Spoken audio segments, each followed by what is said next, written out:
Hello दोस्तों, नमस्कार। मैं रंजीत, आपका channel RK horror story Hindi. अगर ये कहानी अच्छा लगे तो लाइक, सब्सक्राइब और कमेंट शेयर अवश्य करें। आज आप लोगों को सुनाने जा रहे हैं डरावनी भूतिया ट्रेनिंग अस्पताल की कहानी। रवि हमेशा से डॉक्टर बनने का सपना देखता था। जब उसे शहर के एक पुराने अस्पताल में इंटर्नशिप मिली तो उसकी खुशी का ठिकाना नहीं रहा। परंतु इस ट्रेनिंग अस्पताल की एक डरावनी कहानी थी जो नए आने वाले डॉक्टरों को हमेशा सतर्क कर देती थी। कहा जाता था कि इस अस्पताल में कुछ ऐसा है जो रात को जाग जाता है। मरीजों की दर्दनाक चीखें, बंद दरवाजों के पीछे छुपा हुआ डरावना अतीत। यह अस्पताल ब्रिटिश राज के समय में बना था और यहाँ कभी कभी ऑपरेशन थिएटर में अनहोनी घटनाएं घटती थीं। एक समय था जब यहाँ डॉक्टरों और नर्सों का काला धंधा चला करता था और उनके द्वारा किए गए अत्याचार की दास्तानें दीवारों में कैद हो गईं। आज भी कई लोग इस अस्पताल के बारे में बुरी बातें बताते हैं। कुछ कहते हैं कि वहाँ के अंधेरे कोनों में अब भी उन लोगों की आत्माएं भटकती हैं जिन्हें इस अस्पताल में अमानवीय तरीके से मारा गया था। पहली रात को रवि का इमरजेंसी वार्ड में ड्यूटी थी। रात का समय था, सारा अस्पताल सुनसान था। रवि वार्ड में बैठे हुए किसी मरीज का इंतजार कर रहा था कि अचानक उसे एक अजीब आवाज़ सुनाई दी। उसने ध्यान से सुना। वो आवाज़ शायद इमरजेंसी वार्ड के बाहर से आ रही थी। आवाज़ अस्पष्ट थी, पर ऐसा लग रहा था कि कोई कुछ कहना चाह रहा है।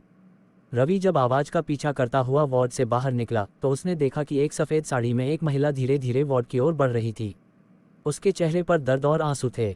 उसने रवि की ओर देखा और धीमी आवाज़ में कहा, मुझे बचा लो, मुझे यहाँ से निकालो। रवि को एक पल के लिए समझ नहीं आया कि क्या करे। वो बस उसे देखता रहा। महिला के चेहरे की वेदना ने उसे अंदर तक हिला दिया। जब रवि ने आगे बढ़कर उससे पूछना चाहा तो वह अचानक गायब हो गई। कुछ समय बाद रवि ने अस्पताल के स्टाफ से उस महिला के बारे में पूछा। सबने कहा कि उन्होंने ऐसी किसी महिला को नहीं देखा, लेकिन पुराने कर्मचारियों ने बताया कि वह आत्मा उसी अस्पताल की एक नर्स की है जिसकी मौत सालों पहले एक असफल ऑपरेशन के दौरान हुई थी। रात के समय ऑपरेशन थिएटर से चीखने चिल्लाने की आवाज़ें आती हैं और कई लोगों ने उस महिला को वहां देखा है। अगले कुछ दिनों तक रवि ने उस महिला को बार बार देखा। हर बार वह दर्द भरी आवाज़ में कुछ कहती, मुझे यहाँ से निकालो। रवि के मन में डर बैठने लगा, लेकिन उसने सोचा कि शायद यह उसके दिमाग का वहम है। परंतु एक दिन उसने हिम्मत जुटाकर उस ऑपरेशन थिएटर का दरवाज़ा खोला जहां के बारे में लोग कहते थे कि वहां आत्माएं भटकती हैं। ऑपरेशन थिएटर में घुसते ही रवि का दिल धड़क उठा। थिएटर में चारों तरफ खून के निशान थे और दीवारों पर अजीब आकृतियां बनी हुई थीं। अचानक लाइट्स बंद हो गईं और रवि ने महसूस किया कि कोई उसके पास खड़ा है। उसने धीरे धीरे पीछे मुड़कर देखा तो वही महिला खड़ी थी। उसकी आंखों में बदले की भावना थी। वह रवि की ओर बढ़ने लगी और उससे बोली, तुम मुझे यहाँ से निकालोगे या मेरी तरह फंस जाओगे।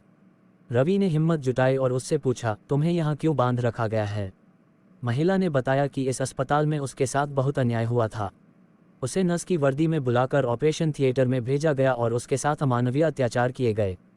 वह कभी अस्पताल से बाहर नहीं निकल पाए और उसकी आत्मा को भी यहाँ बांध दिया गया।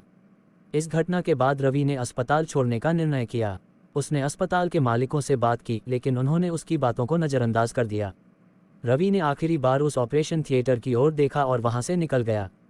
कहते हैं कि वह महिला अभी भी उस अस्पताल में भटकती है और हर रात किसी से मदद की गुहार लगाती है।